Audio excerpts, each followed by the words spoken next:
mon intérêt pour la sexologie, en fait, c'est mes patients qui m'y ont amené. Et au départ, je me suis installé avec l'étiquette de psychanalyste, voilà. Et puis la psychanalyse, s'intéresse quand même beaucoup à la sexualité. Mais j'avais des patients qui venaient me voir et des patientes qui venaient me voir avec des problématiques sexuelles directes. Je viens vous voir parce que j'ai un problème d'éjaculation précoce, je viens vous voir parce que j'ai un problème d'absence d'orgasme, voilà. Et je me suis rendu compte que j'étais pas suffisamment formé pour ça.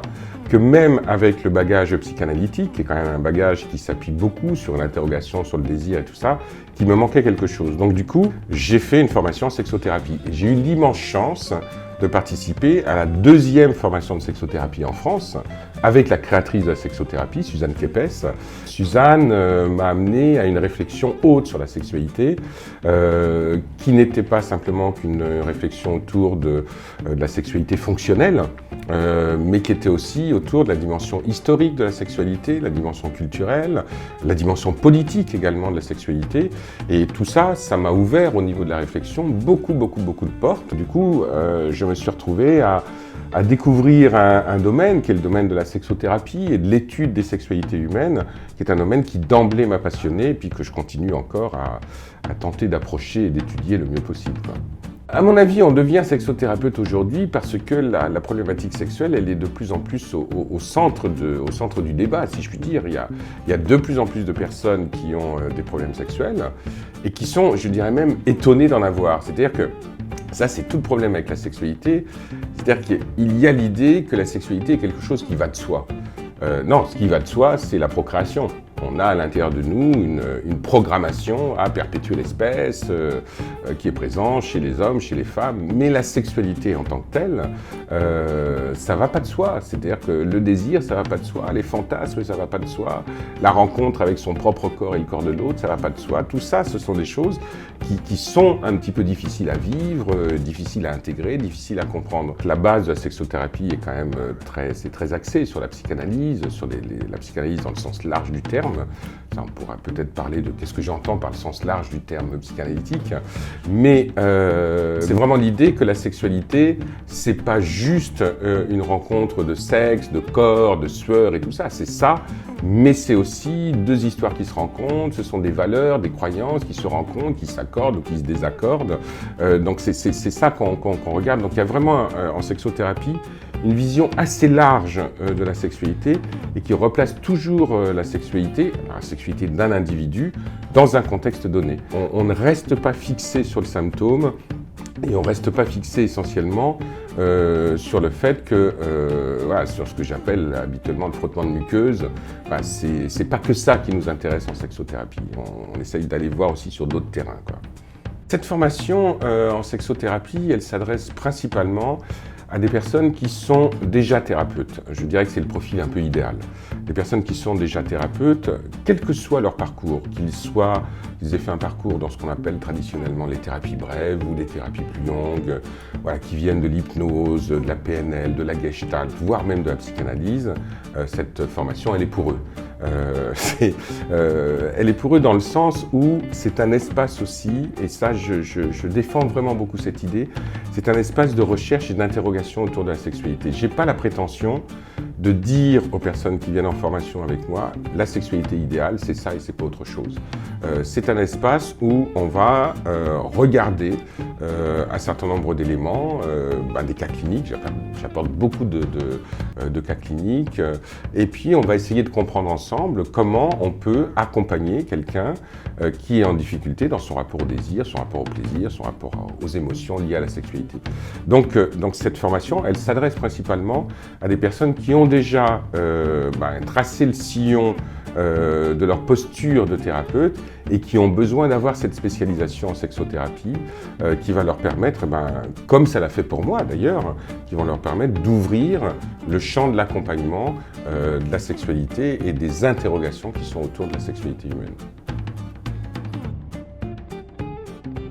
En sexothérapie, il n'y a pas d'outil en tant que tel. Il n'y a pas d'outil spécifique de la sexothérapie.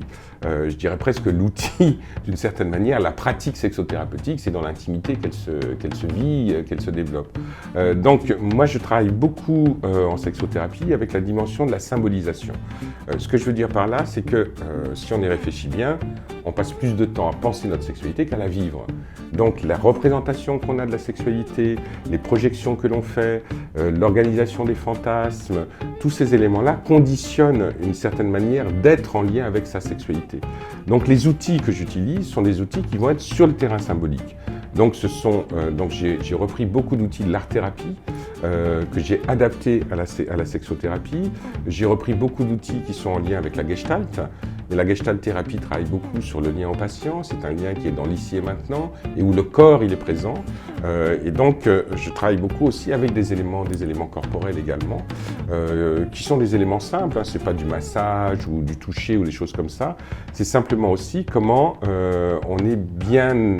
Si je puis dire, ça c'est le terme que j'emploie souvent, comment on est en amitié avec son corps. Parce que quand même, dans la sexualité, il me semble que le corps il est engagé. Donc si on n'est pas en amitié avec son corps, si on n'est pas relativement à l'aise avec son corps, ça va être très difficile d'avoir une sexualité un tant soit peu épanouie. On peut penser sa sexualité, mais à un moment donné, pour la vivre, le corps est engagé.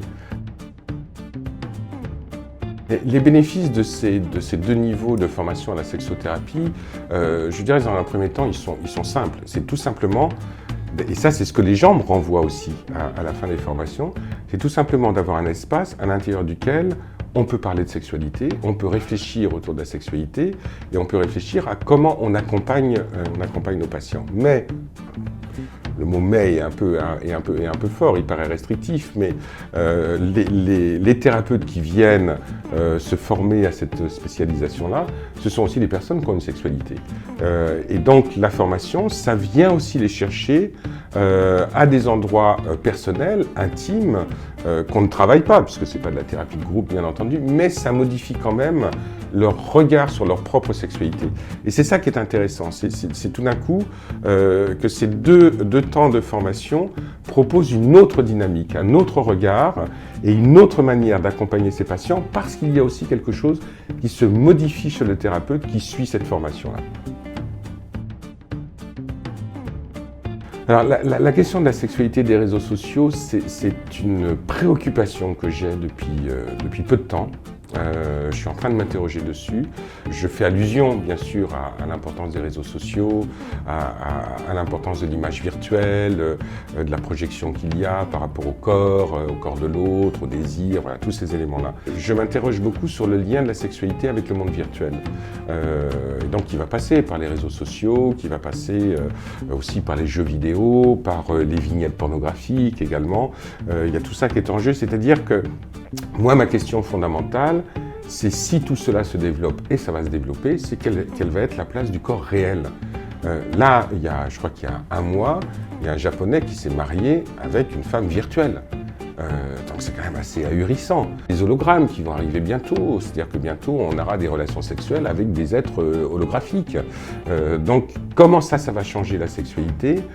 Et mon interrogation, c'est comment ça a changé le rapport au corps réel.